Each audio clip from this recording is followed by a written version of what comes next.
this one is asking us to look at some physical properties and identify what type of compound or bonding structure I have. So first off, I can see right off the bat that I have a high melting point, so 1414 degrees Celsius, that's a very high melting point.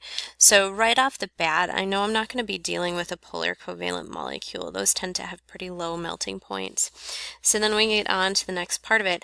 Electrical conductivity, we know that metals are really good conductors, right? So a metal, which would be a solid at room temperature, should be a really good conductor if it were a metal, but this one's saying poor, so clearly I can get rid of a metallic lattice right off the bat.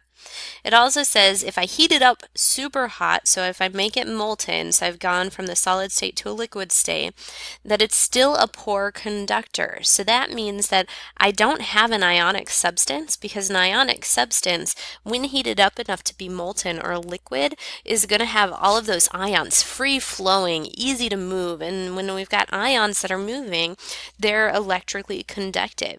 So it's not that, which means a network covalent, which means a good, like, crystalline type covalent molecules. So they're sharing electrons, but we've formed this nice, beautiful structure that's holding it together more tightly, which is what's leading to that higher melting point. So think of things like diamond and silicon dioxide as being something that would be a network covalent molecule, which would have a high melting point, but still, even if I got it to be a liquid, would not conduct electricity, and as a solid is not going to be conducting electricity.